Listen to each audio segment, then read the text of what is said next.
Vikings talk. It's Purple Daily on Score North and ScoreNorth.com. Purple Daily, presented by Surly Brewing Company. Do you think you want to get a look at Mond next week? Not particularly.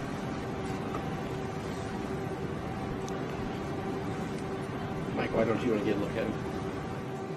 I see him every day. So would you, if Cousins is good to go, would you go back out there next week? Pardon me? If Cousins is cleared from the COVID list, would he start next week then? I don't know. We'll talk about next week.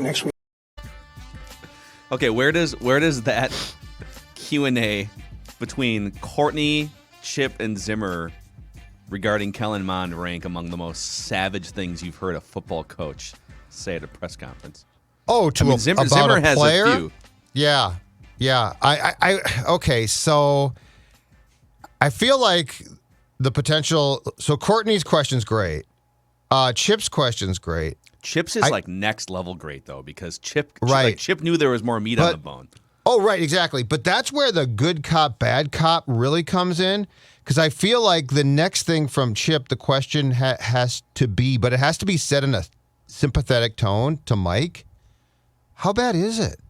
Can Kellen not? So like not accusatory of you're not developing Kellen Mond correctly. Yeah. But like what's gone wrong, Mike? Because that allows him to dump on Spielman, which is what you want. Like it doesn't help to make him madder. What helps is to give him an olive branch to which that he can then grab and say, Judd, it's pretty bad. It's pretty bad. So like that. That's why I asked the question about Gladney in training camp, very specifically of I know you can't talk about Jeff Gladney here, but I'm very curious as to what it means when you don't have a first-round pick, because that's a cornerback. That's your position, Mike. Mike? See, Purple Daily listeners and viewers on the YouTube channel, these are the insights of the former lead Vikings beat writer at the Star Tribune. Yeah, and a somewhat crazy human being. But that's a different conversation. The psychology of what goes into getting those But answers. I loved what Courtney and Chip did. Was great. Kudos to them. It was a great on-the-fly tag team job there, and it really exposed Mike Zimmer's anger. And I mean, Mike Zimmer has been terse with the media before, and he's definitely taken shots at players or position groups, but, like, this is the most done he's looked, right? I mean, whether he gets let go today and we have to do an emergency episode or whether it happens in a week, right? He knows it. The fans know it. I would assume ownership at this point knows it. This, by the way, is Purple Daily. If you missed Vikings Vent Line yesterday, it was our longest episode of the season. We went over 2 hours. You guys were awesome. I mean, we had some great first-time callers, so to speak. There's a clip going around of Chris and his rant from the East Coast that you can check out on Score North social channels, but it was awesome. And this show is presented in part by Surly and also TCL. TCL is here with some of the best TVs for playoff football viewing. You will not see the Vikings while watching the playoffs. Unfortunately, they are now eliminated. But plenty of football to be watched in the next month here, and TCL has a new lineup of award-winning TVs delivering the most entertainment with stunning resolution, all at an affordable cost. Enjoy more of the things you love with TCL. Mackie, Judd, executive producer Declan, and this is Pie Chart Monday. Now on Mackie and Judd, this chart makes it as clear as I can to you. The pie chart of blame. You want to blame somebody? All right, The so Rock knows how you feel about pie. you know we all came to this conclusion independently, but none of us give a rip about what happened in that game yesterday. Everyone knew it was going to be a disaster as soon as Kirk Cousins went down with COVID, and so these pie charts are more body of work. Why are we here? Eliminated from the playoffs with 1 week to go, under 500 for 700 days. So these are big picture pie charts of blame. Judd Zulgad, the floor is yours. Okay, so I have 4 pieces. 4 pieces of pie. I don't think any one of these pieces is going to surprise you. One maybe a little bit, but probably not. Start at the bottom, 10%, Kirk Cousins. With the way that things started in training camp, and I know that he certainly could have had a breakthrough case of COVID, so it's not like by not being vaxxed that cost him completely. It didn't help him. But starting with the whole thing, a kerfuffle about him being vaxxed or not in training camp, You knew it was only a matter of time before he tested positive, before people got ticked off. This team, which doesn't feel like a team, has felt like a collection of individuals all season long, and Kirk is a reason why. And so 10% goes to your highly paid QB, who, yes, does take blame because he makes so much, and he's expected to be the guy that in some way, shape, or form leads this team. So 10% on Kirk, because it's just a mess. Like, statistically, he was fine, but just a mess. 20% goes to the Wilfs. They own the team, and if it's true, and so this is 20% of trying to look ahead potentially. If it's true that they have not decided the fate of their GM and coach in some way, shape, or form by this morning, then you're part of the problem, dudes. There's no excuse for that. Like, this is crystal clear that change has to be made, and you are billionaire adults who own a football team. You need to know what you're doing here. Like, this can't be, well, we're still having discussions and trying to decide. Do you know how disappointing 2021 now in the books was? Incredibly disappointing. So 20% goes to the Wilfs, who I think sometimes value stability over success. 30%, I'm going to split the last two. It's obvious. Rick Spielman, you built the roster, and it's a roster that has talent, but it's a roster that's not a team. It's not even close now. It's not even close. It's a collection of individuals, some of whom are very good, some of whom aren't. But as a team, no, not even close. And I will say this too, and this is between Mike and Rick, but both of them are at fault, and I talked about this briefly last night. When you have the cornerback position opposite Patrick Peterson, Bashad Breeland, who is so expendable that after a practice meltdown, you cut him. Cam Dantzler, who replaced Breeland, but early in the season couldn't even get on the field to play. And in training camp, a third-round pick a year ago was shunned by the coach, a cornerback whisperer. And so Chris Boyd plays. Well, Chris Boyd does stink. That's accurate. But it's not like, oh, my God, we had to play Chris Boyd and our Hall of Fame corners had to come out because they were hurt. So 30%, the roster has huge flaws. And I think Rick is at the point now where he can't see them. And then the last 30% chunk goes right to Zim. This team looked unprepared last night. I'm sorry, but I am not accepting of this. Well, 2021, guys, is about close games. And if the Vikings had done this, if they hadn't gotten unfortunate, if guys hadn't got hurt, if COVID hadn't been a thing, you know what? Everyone's dealing with things. The Green Bay Packers offensive line decimated. Last time I checked, they're going to be the top seed in the conference. So 30% to Zim, 30% to Spielman, 20% to the Wilfs, and 10% to Kirk Cousins. All right. Wow. Very like tidy 3-minute and 57-second drive there for Judd. I got down the field quick. I'm at my wits' end. You knew the plays you were going to run. Yep. You knew what you were going to do with the line of scrimmage. And we'll come back to some of these. We're going to see some similar themes here, I'm sure, across pie charts. So I'll dive right in. I'll give you 4 slices of pie here for my pie chart. The Rock knows how you feel about pie. How did we get here? 2 seasons of meh. 25% to Mike Zimmer's inability to navigate the Kirk Cousins signing and relationship. So it's a little bit nuanced here. But I went back. We did this. I think we did this like maybe at the beginning of the season, but it's worth bringing up again here. I went back this morning and found Mike Zimmer's quotes from the 2018 NFL Combine. So this is just weeks before the Vikings signed Kirk Cousins. This is after the Super Bowl in which Kirk Cousins was in Minnesota wandering around the Mall of America with his agent. Like, the flirtation was clearly happening. I'm not going to say they tampered, but this was a conversation that was full-blown when Mike Zimmer took to the microphone and spoke publicly at the Combine. It was very obvious he never wanted the team to sign Kirk Cousins, and he warned everybody, without saying it directly, that signing Kirk Cousins would be a bad fit for what he was trying to build, okay? So this is the quote. There's a couple different chunks here. how it affects the salary and how it affects the rest of our football team, Zimmer said. It's important for myself and Rick that we pick the right quarterback that's going to help us continue to move forward. If we don't do that, then I'll probably get fired. Let that settle for a second. Literally, like, predicted. Now, of course, the criticism is, well, you had 4 years to make it work better than you did, and it's also on you. But he was sitting there saying, guys, for what I've been building for 4 years here, this is not the right fit. It's too expensive. It takes away pieces that have to go to that have to go from defense to offense, salary cap wise. He continued and said, the thing I told Rick was, look, we've won 40 games in 4 years because of this type of football, meaning defensive football.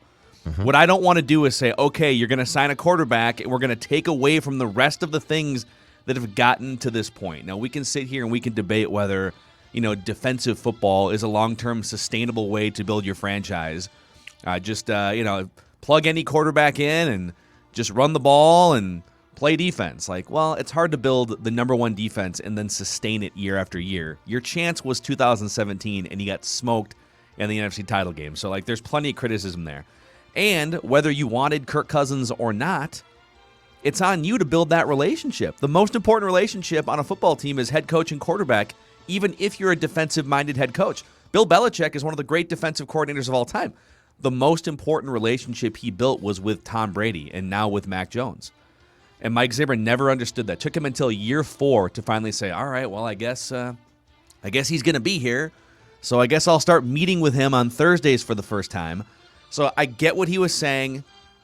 I get why he put up the warning signs. It's all playing out in front of us the last 4 years, but ultimately it was on him to make it work better, and he didn't. And so that's 25% of my pie chart here. Let's give another 25% to the man who put those two together against Mike Zimmer's will, Rick Spielman. So Rick Spielman gets 25% for creating a relationship that Mike Zimmer never wanted and kind of forcing it down his throat.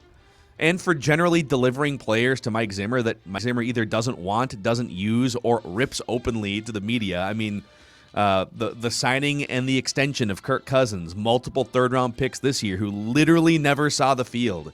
Kellen Mond. I mean, Zimmer is just even though Zimmer got what he wanted in free agency, right? He got his Patrick Petersons and his Dalvin Tomlinsons. He's openly ripping Rick Spielman for Cousins, Mond, some of these other guys. He hasn't used Rick's name necessarily, but Spielman for just creating a lot of oil and water here the last 4 years. I'm going to give 25% to the Wilf family for accepting mediocrity as stability. They continue to talk about stability, but stability is earned. It's earned with the Steelers and the Giants and the Packers and the Patriots. Stability, right? They don't just go firing coaches.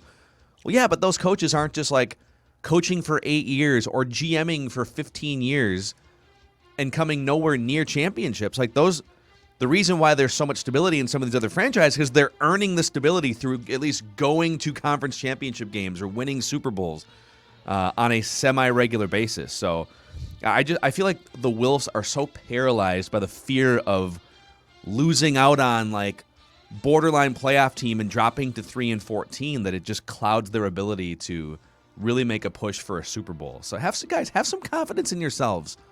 All right, you don't have to settle for this 7-8 win crap.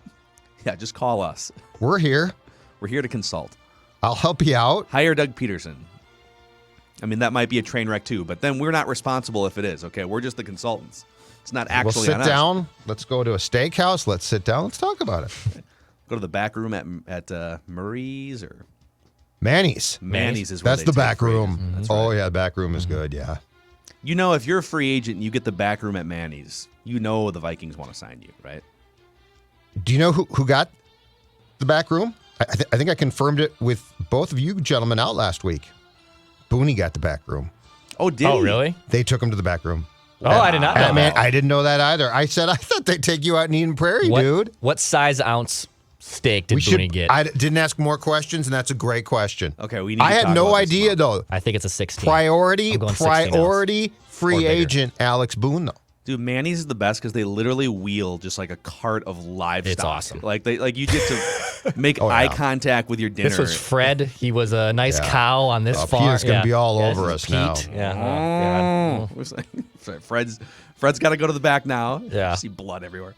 All right, and then the final slice of pie here. Kirk Cousins also gets 25% for collecting one of the biggest paychecks in the NFL, yet taking, and apparently from a huge chunk of the fan base, getting 0% of the responsibility for anything. He's the only quarterback in the NFL that gets all of the upside of when things are good, he gets all the praise, but when things are bad, it's never his fault, at least with a certain section of Cousins Crusaders and Vikings fans. So, again, is it his fault that the defense is bad? Is it his fault that his contract is overly bloated? Okay, no. But is he really doing everything that a guy making that much of your salary cap should be doing late in games as a leader, behind the scenes, publicly at a podium, right? No. He continues to be, I just work here guy, even though it's a team game. I just work here, we're going to just go look at the film and I don't call the timeouts. That's on Mike Zimmer. Like, I don't know. I'm just here. Then why are you taking up 20% of the salary cap? If you want to be I just work here guy, that's cool. Teddy Bridgewater was paid like an I just work here guy, but he took 10 times the leadership role that Kirk Cousins does, and that's why people still talk about Teddy Bridgewater. So as long as he remains one of the highest paid quarterbacks in the NFL, it will be impossible for that team, Vikings or otherwise, to win a Super Bowl.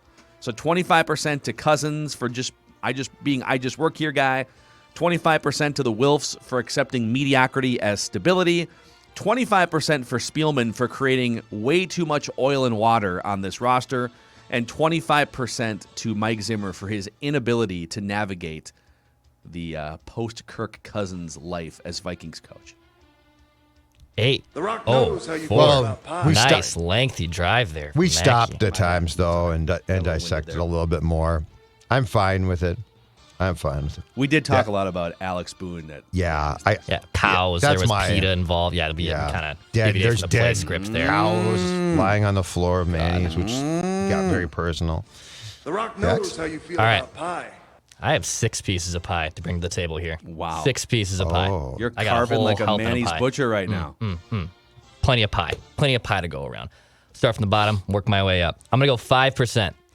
5% to start to the run defense. The run defense was atrocious this season. They spent a lot of money to try to fix it. Get Michael Pierce in here, get Dalvin Tomlinson in here. At the end of the day, the Vikings are now 27th, I believe, against the run with a game to go. The run defense was a sieve. Teams ran up all over them. But here's my problem with putting a lot of blame on the run defense. The run defense isn't going to be what is impacting you from winning the game.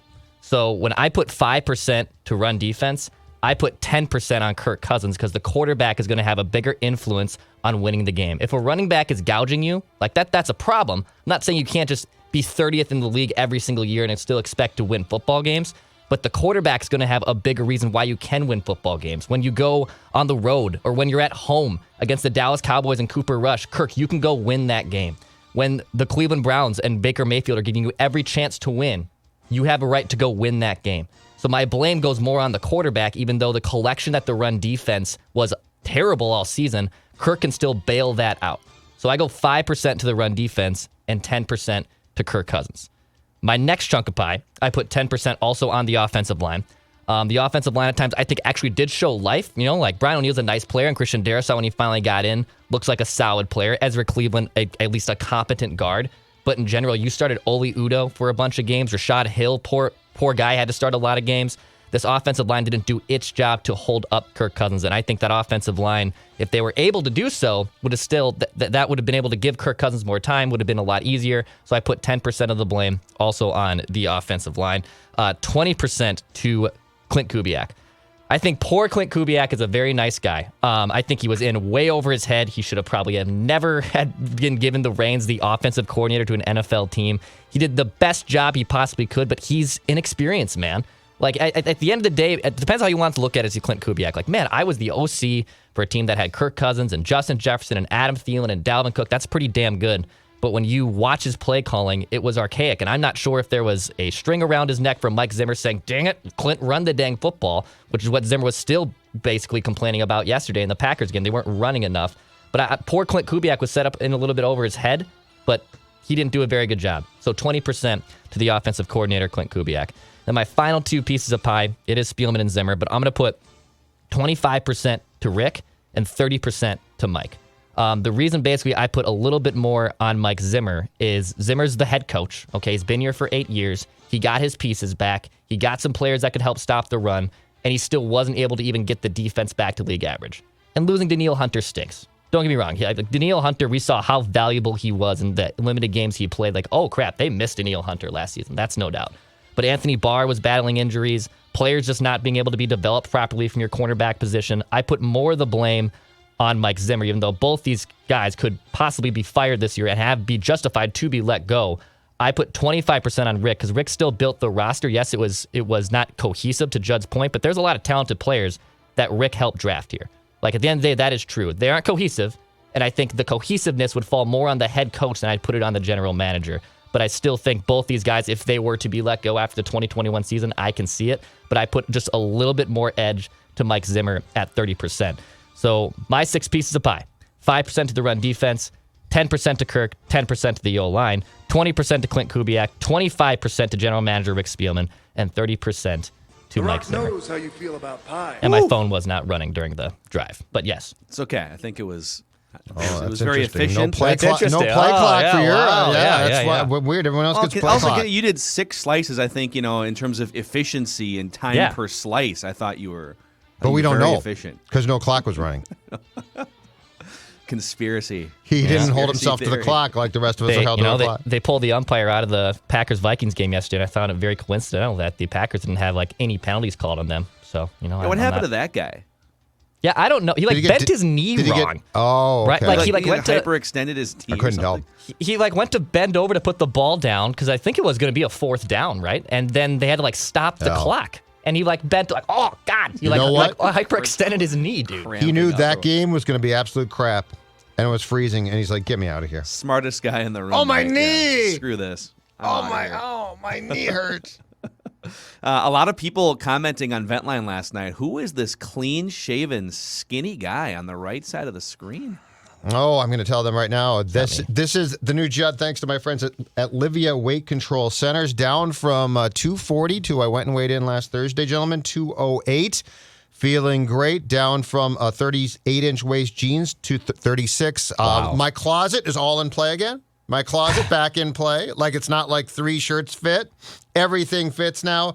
And you can follow my lead into the new year when it comes to weight loss. There's no better feeling, folks, than saying, I did it. Take the Livia I Did It 8-week challenge. Get your first 8 weeks for free. That's right. I said that first 8 weeks are absolutely free. Limited time offer ends soon. Call today, 855-GO-LIVEA, or visit Livia. Livia.com is the place to go. 855-GO, and it's spelled LIVEA. Experience the 8-week challenge, not only free, but also fantastic in helping you get on track with your weight in 2022. Also, shout out to our friends at Federated Mutual Insurance Company. They're helping business owners stay on track throughout 2022. They're all about maximizing the success of your business through risk management. You might think, business owners are so obsessed with top line, how do we increase profits, but decreasing risk and making sure that you are defended against potential unforeseen things is also a huge priority for your business. So federatedinsurance.com is here to help. Tons of resources. Check them out. And remember, at Federated, it's our business to protect yours. All right. So Football. Declan played the clip, and we'll get to Judd's surly sermon here in a second, and we'll get to silver linings. But real quick, Mike Zimmer refused to hide his disdain for either Kellen Mond and or the general manager that drafted Kellen Mond. The clip off the top of the show. I mean, that's like the most savage and terse you'll ever hear a coach be talking about a third-string quarterback, a third-round guy, right? Kind of an experimental guy. What do you make of that? Was that Zimmer taking shots at Spielman? Is he frustrated with Mond? I mean, I also look at it and say, how much for a head coach that it took him 4 years to start meeting with his starting quarterback and building that relationship. Mike Zimmer's probably never spoken a word to Kellen Mond outside of a sideways comment at practice. Do you think Mike Zimmer has taken 5 minutes of his time this year to sit down one-on-one with Kellen Mond? Because I'm guessing probably not. Sit down one-on-one with him? No, probably. I mean, I'm sure he's talked to him, but yeah, has he sat down and tried to establish we might be partnered into the future together conversation? No. I'm sure he is not, no. It just feels to me like there was already, third-round quarterbacks. We did the math on this at draft time last year. Third-round quarterbacks have about a 20 to 25% chance of being multi-year starters. That's the average third-round quarterback. Then if you start to talk about the situations that they're drafted into, if you get drafted into a team with a head coach that doesn't care about offense, barely meets with his starting quarterback, and basically will put you in a corner and say, figure it out on your own, then your chances probably drop to like 10 or 15% to become a viable starting quarterback. And that's the unfortunate spot I think Mond has found himself in. Not to absolve him. If he wasn't ready to play, that's on him too. But I don't think this organization is doing, like, what was the point of drafting him if you're just going to leave him in a corner basically for 8 months? Well, that's and my question off last night. And you also promoted a guy to OC who has never called plays before, basically in his life, unless he's like done it at kids games or something. Like, Clint Kubiak has no history other than his dad's name is Gary of having an acumen that would lead you to ever promote him to the OC job. And when you took Mond, you basically entrusted that somebody, probably Kubiak, was going to develop this guy while attempting to run an offense for the first time in his life. And by the way, that offense resembled nothing Mond probably does well. So it's not like, well, if Cousins gets hurt, Mond can play. I mean, Kellen Mond is probably, in his defense, completely unprepared to play because what's he going to do? Run this system? Like this is, let's bootleg, roll out, and hope Kirk doesn't get hit because he can throw the ball. My guess is that Mond has a very different skill set, which has not been honed or developed at all. And so if Mond's not prepared to play, that is partially on him. But my question would be is, have you prepared him to play how he needs to play? And I think the answer to that question is no. I think what Mike was doing, and because Mike's a petulant child at times, and I think what Mike was doing last night was a shot at Rick. And it wasn't just Mond, it's the draft class. And Phil, I think that if we tried to like narrow this down and focus this, I think it's the third round there. I mean, we've talked about this. Rick took a bunch of guys that Mike, for the most part, did not want to play and did not play. And when you look at Wyatt Davis, there is no way that the day that he was drafted that Mike said he ain't playing. I'm sure they all said, oh my God, we got our right guard. At some point in time in 2021, no question, this is our right guard. And he can't get on the field. He can't even dress. And so I think Surratt was a third round pick. Kellen Mond, Patrick Jones. So I think what Mike is frustrated by, and look, his approach is all wrong. Like, it makes no sense to say what he said last night. But I think he is sick and tired of hearing people say, Rick's got all these draft picks. Look at all these draft picks. I mean, oh my God, he gets so many draft picks. How does he do it? How does he do it? Mike doesn't see them as playable players. It's a problem. And Rick loves to trade back to play the volume game because in his mind, the draft is kind of a crapshoot, so we're better off having 10 to 15 picks in a given draft because we have a higher percentage chance of 3 to 4 of them becoming NFL players. Very rarely does he stick his neck out and say, forget about the volume game. I want that guy. I'm going to move up to get that guy. And I do think if you do that too often, it can be reckless because then if you whiff, now you've also lost the volume of picks later. So I get why he does it.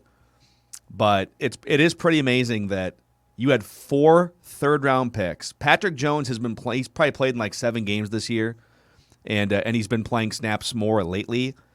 But he's by far the most impactful third-round pick of those 4 because Wyatt Davis has not stepped on the field. Kellen Mond played 3 plays, and Chaz Surratt hasn't done anything.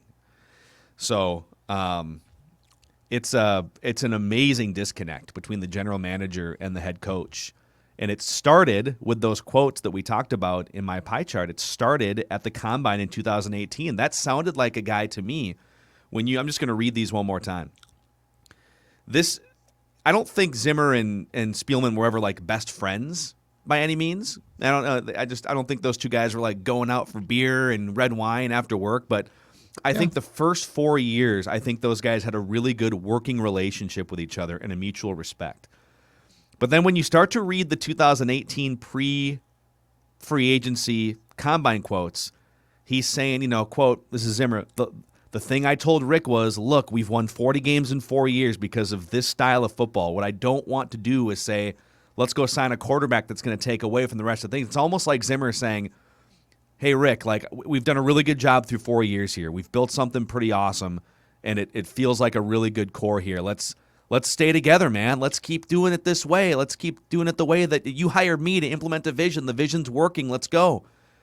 And then Rick went out and signed the big whale contract, Kirk Cousins, and like that felt like the fork in the road for those two guys when you look at the last 4 years and how they've played out.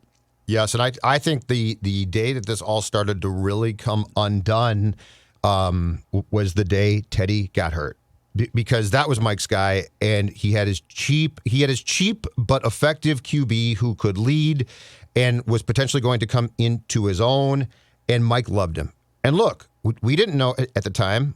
Mike hasn't come close to liking, in my opinion, a quarterback since. So, and this was Mike's guy.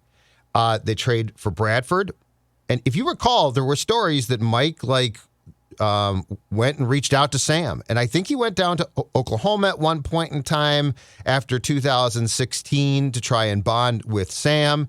First game in 17, Sam gets hurt. Keenum steps in, and it's great, but the problem there is, what did Mike do? Complained all year long. Oh, man, he's lucky. He can't keep doing this. He can't keep doing that. And I think the part of the problem was Mike's not a patient guy. And so Mike lost his patience with the position to a certain point. And Rick is not a confident guy. So Rick said, man, I'm trying to find a quarterback, but I'm not lucky. I can't draft a guy because it doesn't seem to work out. And so they, in their minds, and especially in Rick's mind, went and signed, the top guy, which, by the way, a known quantity. Yeah, which, by the way, is a very rare thing. Free agent quarterbacks who are considered really good do not become free agent quarterbacks, right? Yeah, well, unless there's exactly underlying things under the hood that. But so Rick wasn't dealing from a place of confidence. Mike was dealing from a place of concern and impatience, and we are where we are now. I think all because of those things. Yeah. Here's another question too, just to the Kirk Crusaders out there. Like Judd just said, it's very rare that top quarterbacks become available, even for trade, let alone free agency, right? Like sometimes once they get into their, like Tom Brady, once he got to be like 40, and then Breeze was a free agent like 2 years before he retired with some arm issues.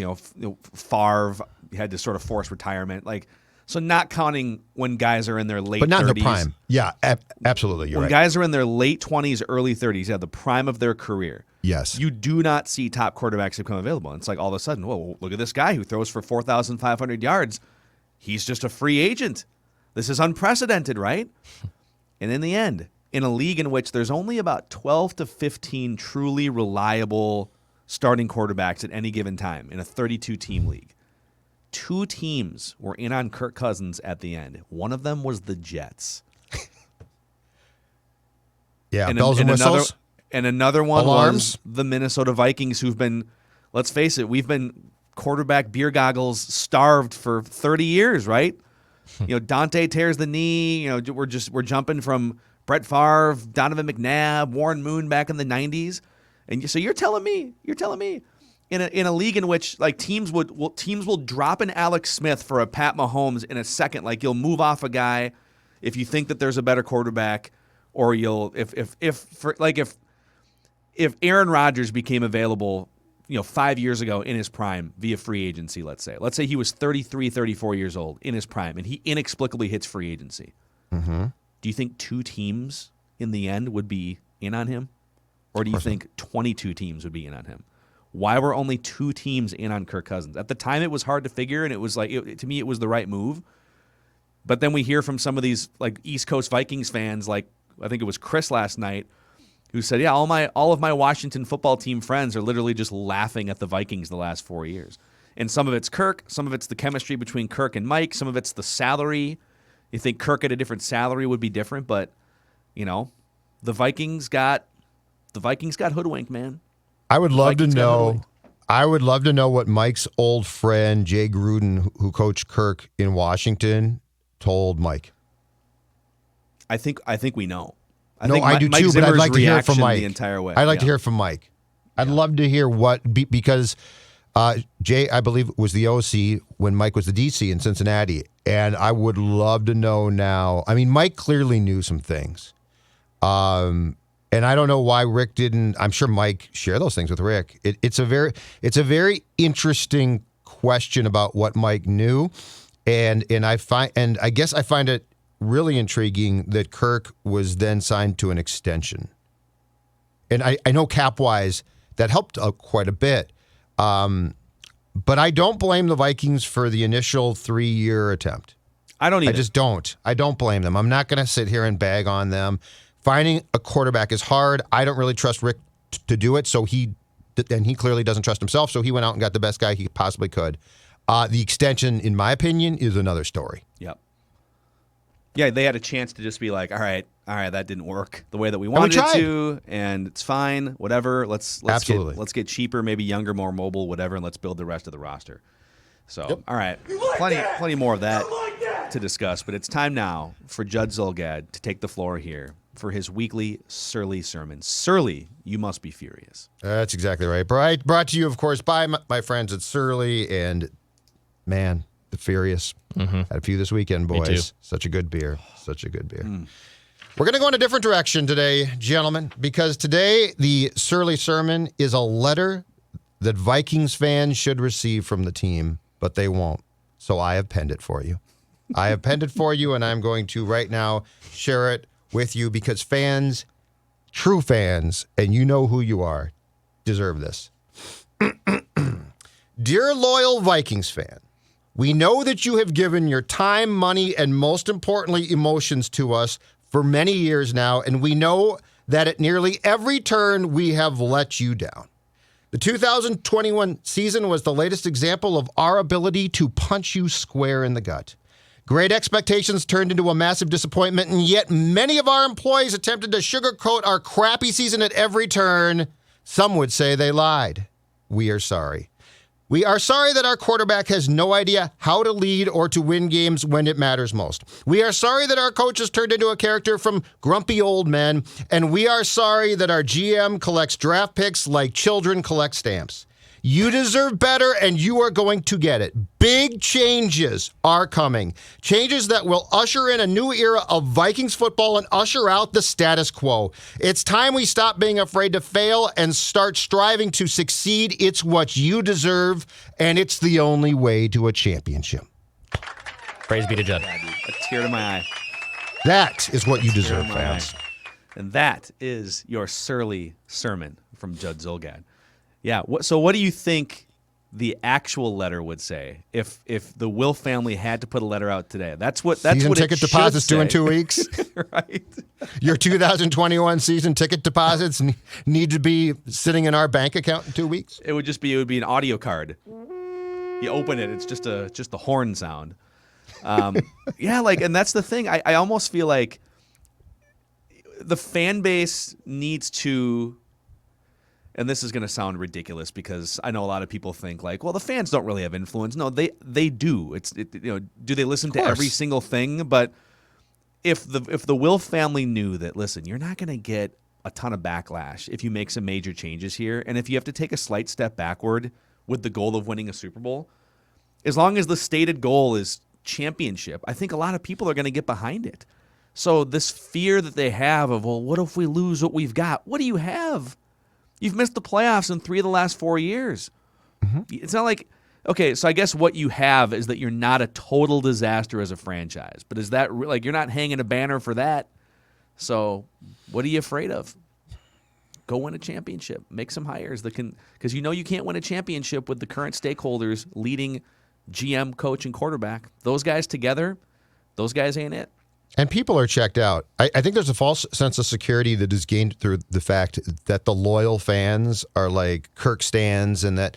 But I think if you look at the majority of the fan base and some very smart fans, they're gone. They're checked out. Now, do they still like your team? Yes.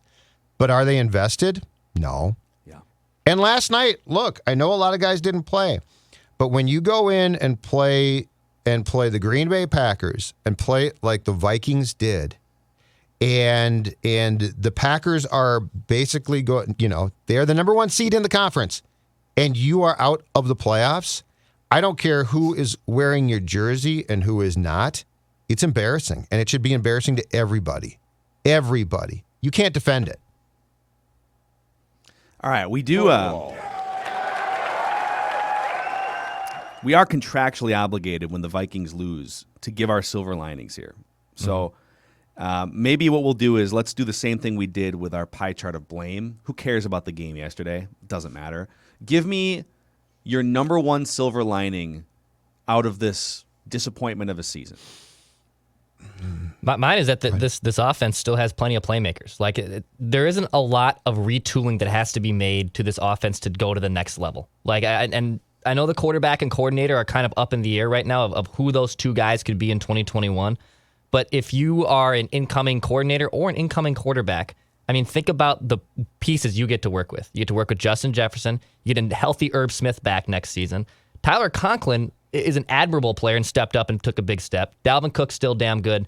The offensive infrastructure is sound, dude. And it should be a top 5 offense. It should be a top 5 offense for sure. But this offense has so many good playmakers. It's not like you have to go to the draft board and the free agency will and be like, oh, I need a wide receiver. I need this. I need that. I need this. Most of it's in place. And I think the offensive playmakers took big steps forwards this season. Yeah, I think so. I agree with those things. I was watching last night, and I actually think there's some interesting defensive pieces too here. And maybe it'll take offensive-minded head coach that brings in like former, like a Vic Fangio or someone to run the defense as basically the CEO of the defense to get more out of the pieces than Mike Zimmer's getting. But for instance, the number 1 graded defensive player for the Vikings this year is Cam Bynum. Now he's only played about 200 snaps or so, but like he's a really interesting young piece. You can play him. You can play him in nickel packages. You can play him as a safety. Like there's a lot of things you can do with a guy like that. I also, even some of these backup defensive linemen, I think Armon Watts has taken a step forward this year. James Lynch had a couple big plays last night. So I think there's some interesting pieces that maybe we wrote off early as just like backups that are now starting to emerge a little bit. And so I don't think you're starting over from zero defensively either. So that's and I agree. Declan nailed it. I think the offense is like ready to just pop into the top 5 with the right scheme and just get a right guard or a center in here and let's make some hay. But there are some interesting defensive pieces. Both of you are correct, and both I think of you are also correct about the fact that there's a lot of bright young players on their first contract, which creates my silver lining. Get out the pen and start line deleting veterans. This is not going to be hard. And before anybody jumps me and says, I got a Harrison Smith jersey, or I got a Thielen, you know what? I don't care. Number 1, I don't care. And number 2, guys, think about this, okay?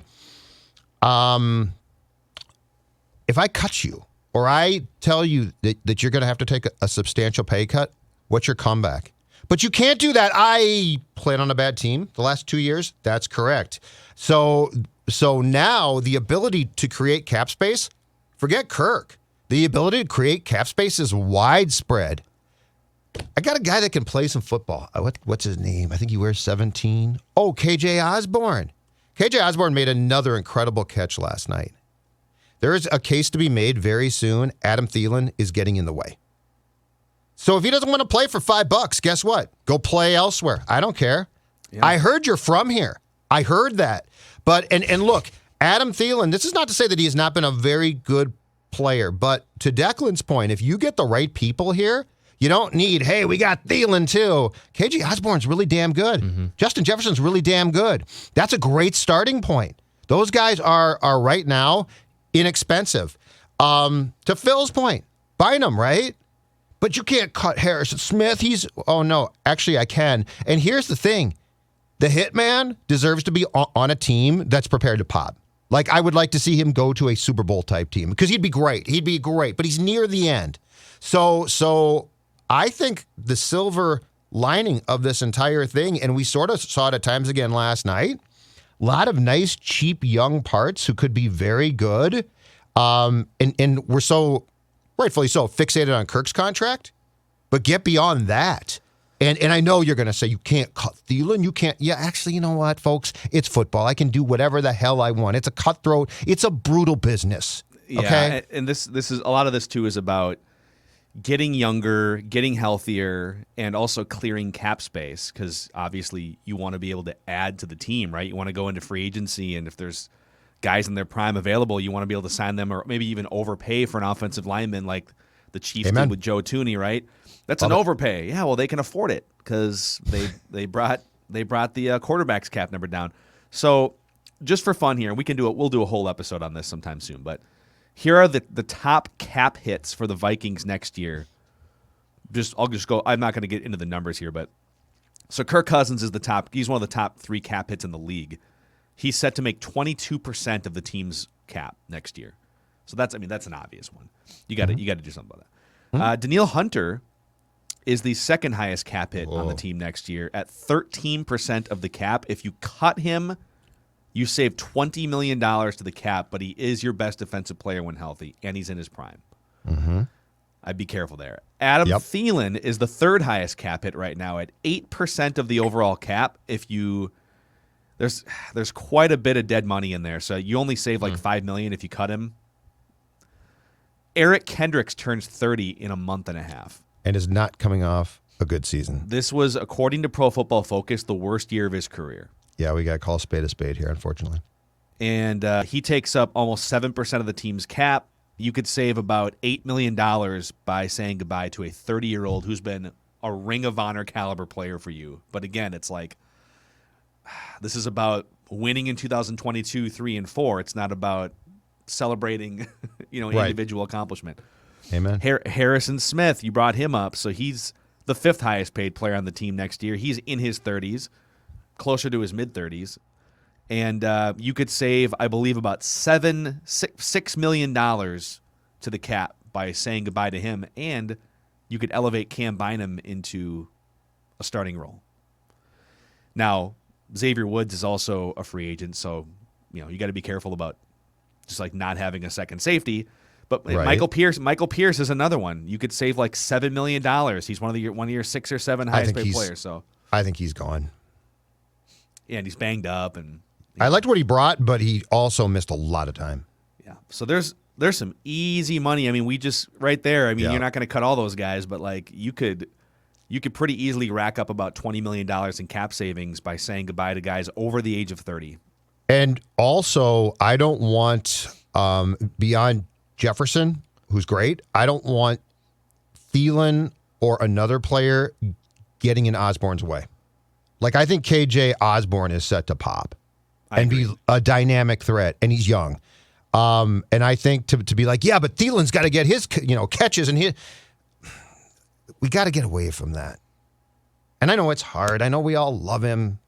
I think he's been great. He's here, one of the great Vikings of all time. He is. He's one of the great Vikings of all time. And he's one of the great stories. He's a great story, and it should be celebrated. And I look forward to the day that he's doing alumni work and speaking at Dunkers to talk about the great years. But if you can't start at the point that this sport sucks, like I love it, it's fun to watch, but it's a tough sport, man. It's a tough sport. Decisions are made that are brutal sometimes. But they're all made, hopefully, in the name of one thing, trying to win. So I would personally prefer that Adam Thielen remained a Viking for life because I think he's one of those guys he's going to be a little bit like Larry Fitz, where even though the speed's gone, he's just going to be a really good third down possession guy. Like he'll kind of shift into like a third wide receiver role. It's got to be on your terms, though. Yeah, but you can't justify at age 32 coming off injuries like surgery again. You can't justify him as one of the 3 or 4 highest paid players on the team anymore. You just can't.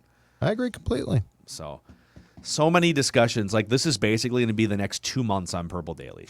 Like, we're just going to do this every day, and it's going to be fun. Because now I feel like to me, last night was the transition from, like, this dark, just blah era of Vikings football. And last night was the absolute stamp that I wasn't mad or anything. Like, last night had 2022. to happen. It's 2020. It's a new year. Yes. We're moving on. Last night had to happen so that we can have fun and speculate on the bright future of Vikings football. I'm not mad. Bring it on. That's right. I'm ready. I'm ready to eat difficult discussions for breakfast. Is what I'm prepared to do right now. All right. Love it, PJ. All right, that's a wrap. Purple Daily here. Daily Vikings Entertainment. We just want the Vikings to win a Super Bowl before we die. They've got some steps to take, but we're here to help guide them. And thanks to you guys for making Purple Daily a 20,000 subscriber channel as of last night. That's awesome. We basically had 1,000 subscribers 2 years ago. You've helped us build up to 20,000, and we appreciate that. If you're listening to us via Apple, Spotify, please give us a 5-star rating and a positive review. Help spread the word about the show. Thank you, guys. We'll see you tomorrow. Purple Daily.